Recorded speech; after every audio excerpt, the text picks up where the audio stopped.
नमस्कार। India debate में आप सबका स्वागत है। मैं हूं आशुतोष पाठक। मित्रों, भारत की राजनीति में एक से एक कारनामे हुए हैं। अभी तो आप कई कारनामे सुन रहे होंगे। वर्तमान राजनीतिक पार्टी जो सत्ता में है, मोदी जी के बारे में, मोदी जी की पार्टी के बारे में बहुत सारे सुनने को मिलते होंगे। लेकिन वो कारनामे जो अब प्रकाश में आ रहे हैं, जो चर्चा में बहुत पहले से थी, दबी जुबान में लोग चर्चा करते थे, सामने नहीं आती थी बात, कभी सामने आ ही नहीं पाई, जानते सब थे। एक बहुत बड़ा वर्ग है जो सब कुछ जानता है, उनके जहन में है ये सारी बातें, लेकिन वो पब्लिक में कहने से डरते थे, छुपते थे, छिपाते थे। अब वो सारी बातें पब्लिक डोमेन में आ रही हैं। मित्रों, कांग्रेस पार्टी सत्ता में रहने के लिए क्या क्या तिकड़म कर सकती है, सोनिया गांधी और सोनिया गांधी के पहले इंदिरा गांधी वो क्या क्या कर सकती हैं, इस पर एक के बाद एक चौंकाने वाले खुलासे हो रहे हैं, जो मैं आपके सामने लाने की कोशिश कर रहा हूं। मैं फिर एक बार राइडर लगाते हुए कि ना तो मुझे और ना ही आपको कोई कांग्रेस पार्टी से या सोनिया गांधी से या कांग्रेस के किसी और नेता से कोई जाति दुश्मनी है, बिल्कुल भी नहीं। और ना ही कोई एजेंडा चलाना है, बिल्कुल भी नहीं। जो बात रखनी है वो बिल्कुल साक्ष्यों और तथ्यों के आधार पर रखनी है, तथ्यहीन बात नहीं करनी है। और अगर कोई ये कहे कि 1947 के पहले का कांग्रेस और फिर 1947 के बाद का कांग्रेस, 1947 से 1950 तक का कांग्रेस और फिर 1950 के बाद का कांग्रेस, 1950 से 1964 तक का कांग्रेस और फिर 1964 से 1966 तक का कांग्रेस और फिर 1966 से 1980 तक का कांग्रेस और फिर 1980 से अब तक का कांग्रेस बिल्कुल अलग अलग है, बिल्कुल अलग। हां, ये आप कह सकते हैं कि 1950 के बाद जिस कांग्रेस को आपने देखना शुरू किया और आज 1980 के बाद जो कांग्रेस तेजी से चला उसी रास्ते पर लगभग, उसको जो 2026 में देख रहे हैं, इसकी झलक 1950 में ही मिल गई थी। और ये मैं नहीं कह रहा हूं, बड़े बड़े पंडित कह रहे हैं, विद्वान कह रहे हैं, जो कि कांग्रेस पार्टी से एक प्रकार की एफिनिटी रखते हैं, प्रशंसक रहे हैं।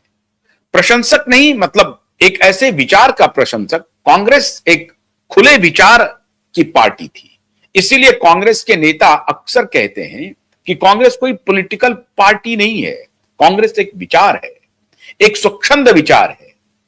इस विचार में जिनकी जिनकी आस्था है वो कांग्रेसी हैं, इस विचार में जिनकी आस्था नहीं है वो कांग्रेसी नहीं है। कांग्रेस का विचार क्या था? कांग्रेस का विचार था मानवतावादी, ह्यूमैनिटेरियन। सेक्टेरियन विचार कांग्रेस का नहीं रहा।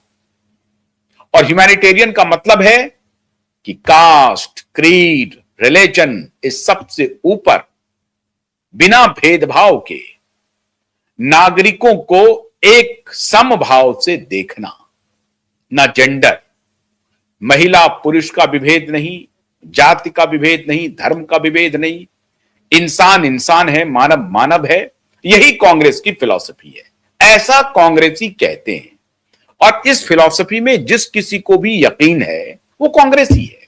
बिल्कुल ठीक बात है, बहुत अच्छी बात है। लेकिन अब बड़े बड़े विद्वान कह रहे हैं कि नहीं, कांग्रेस ने 1950 से ही अपनी इस विचारधारा को त्यागना शुरू किया। और 1964 में जब पंडित नेहरू की मृत्यु हुई, 47 में गांधी, 48 में गांधी की मृत्यु के बाद और 1950 से धीरे धीरे जब संविधान लागू हुआ, उसके बाद जो पहला संविधान संशोधन हुआ, उसी वक्त से कांग्रेस ने कोई और राह पकड़ ली। और उस राह का जो अब आखिरी पगडंडी है वो आपको 2026 में दिखाई पड़ रही है। लेकिन इस राह तक चलने में एक बहुत बड़ा कालखंड दो तीन व्यक्तित्व का है। एक बड़ा कालखंड तो पंडित नेहरू का स्वयं है, जो 1947 से 1964 तक, और फिर 2 वर्ष का कालखंड आप हटा दें 1964 से 1966 के बीच में जो बनी सरकार लाल बहादुर शास्त्री की, उनको अगर आप हटा दें तो उसके बाद 1966 से लेकर के 1984 तक इंदिरा जी का कार्यकाल, उस बीच में 2-3 वर्ष शासन नहीं रहा कांग्रेस का, 1967 से लेकर के 70 तक। लेकिन ये पूरा कालखंड कांग्रेस के लिए इंदिरा का कालखंड था। और फिर 1984 के बाद जो कालखंड आया है, उसमें राजीव का कालखंड तो सिर्फ नाम के लिए है, 5 वर्ष का। कालखंड में एंट्री हो चुकी है एक विशेष व्यक्तित्व का, उस व्यक्तित्व का नाम है सोनिया गांधी। और सोनिया गांधी का कालखंड आप 1980 से ही जोड़ना शुरू कर दें, 1980 से वो कालखंड आज तक चल रहा है। मतलब 46 वर्षों का सबसे लंबा कालखंड अगर कांग्रेस में किसी एक व्यक्तित्व का है तो वो है सोनिया गांधी। लेकिन कांग्रेस ने अपना रास्ता मानवतावादी होने का जो था, या मानवतावादी रास्ते पर जो कांग्रेस चल रही थी, जिसमें मानवीय वैल्यू सबसे ऊपर था, विभेद नहीं था, उसको कांग्रेस ने हटाया कैसे, तोड़ा कैसे, और कैसे कालखंड में कैसे कैसे पैक्ट हुए, घिनौने पैक्ट हुए, इतने खतरनाक पैक्ट। एक तो कांग्रेस के पार्टी के अंदर जो परिवार प्रमुख था, उस परिवार में गहरा टूट हुआ संजय गांधी के जाने के बाद। संजय गांधी की एक प्रकार से अकाल मृत्यु हुई एयर क्रैश में, आप सबको मालूम है, बताने की जरूरत नहीं है। उस मृत्यु के बाद जो घर में विच्छेद हुआ, जो टूट हुई, उसके लिए जिम्मेदार कौन है, उस पर एक अलग से विस्तार से वीडियो बनाऊंगा। लेकिन 1980 का मैंने इसीलिए जिक्र किया कि संजय गांधी की मृत्यु के बाद ही इस कालखंड में कांग्रेस ने कैसे दिशा बदली, और कांग्रेस के ऊपर जिस परिवार का कब्जा था, वो परिवार कैसे टूटता चला गया, और फिर एक के बाद एक अनैतिक पैक्ट्स होते रहे। ये मैं नहीं कह रहा हूं, आज मैं आपको एक ऐसे आइडियोलॉग का वीडियो सुनाने जा रहा हूं, जो वीडियो आप सुनेंगे, और ये वीडियो कहां का है, ये वीडियो है उसी विश्वविद्यालय का जिस विश्वविद्यालय के साथ एक खास पैक्ट की चर्चा मैं नहीं कर रहा हूं। इसलिए मैं कहता हूं बार बार, मेरा कोई एजेंडा नहीं है कांग्रेस की नाकामियों को या कांग्रेस की गलतियों को बताने की, मेरा कोई इरादा नहीं है। लेकिन जो तथ्यात्मक बात है, जो सत्य बात है, जो कालांतर में घटित हुआ है, उसको रखने में तो कोई आपत्ति नहीं होनी चाहिए। मैं बार बार कह रहा हूं, हमारा कांग्रेस से कोई बैर नहीं है, कोई बैर नहीं है। एज ए पॉलिटिकल पार्टी मैं रेस्पेक्ट करता हूं कांग्रेस का, लेकिन कालांतर में जो घटनाएं हुई है उसका जिक्र मैं नहीं कर रहा हूं, वो कर रहे हैं जो उनके तथाकथित सिंपथाइजर हैं।